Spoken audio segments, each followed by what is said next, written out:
അരിക്കൊമ്പൻ വിദഗ്ധ സമിതിയുടെ നിർദ്ദേശങ്ങളെ സ്വാഗതം ചെയ്ത് ആനപ്രേമികൾ അരിക്കൊമ്പനെ ചിന്നക്കനാലിൽ നിന്നും മാറ്റിയതിൽ യാതൊരുവിധ പ്രയോജനവും ഉണ്ടായില്ലെന്നും ചക്കക്കൊമ്പൻ ആസ്ഥാനം ഏറ്റെടുത്തതായും പരിസ്ഥിതി പ്രവർത്തകനായ റൈസൻ പി ജോസഫ് പറഞ്ഞു. പടയപ്പയെ മൂന്നാറിൽ നിന്നും മാറ്റരുതെന്ന നിർദ്ദേശവും സ്വാഗതാർഹമാണ്. ആനകൾക്ക് ആവശ്യമായ സഞ്ചാരപാതയും വെള്ളവും ഒരുക്കുകയാണ് പ്രാഥമികമായി ചെയ്യേണ്ടത്. ഇത് വനം വകുപ്പ് ചെയ്യുന്നില്ലെന്നും ആനകൾക്ക് റോഡ് മുറിച്ചു കടക്കുന്നതിനായി ആകാശപാതകളും പാതകളും നിർമ്മിക്കുമെന്ന വനം വകുപ്പ് മന്ത്രിയുടെ പ്രഖ്യാപനം പാഴായതായും റൈസൻ വ്യക്തമാക്കി.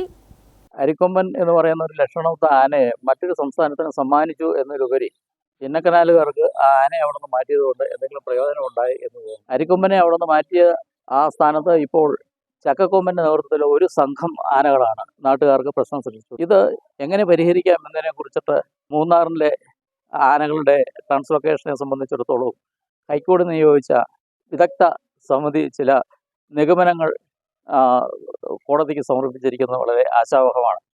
അതിൽ പറയും പ്രകാരം ആനകളുടെ ആനത്താരകൾ അടയ്ക്കുകയും അതുപോലെ തന്നെ ആനകൾക്ക് സഞ്ചാരത്തിന് ആവശ്യമായിട്ടുള്ള ഭക്ഷണത്തിനും അതുപോലെ മറ്റ് ആവശ്യമായിട്ടുള്ളൊരു സാഹചര്യം ഒരുക്കാൻ കഴിയാത്തൊരു സാഹചര്യമാണ് ഈ വന്യജീവി മനുഷ്യ സംഘർഷത്തിന് കാരണം എന്ന് അവരതിൽ എടുത്തു പറയുന്നുണ്ട്.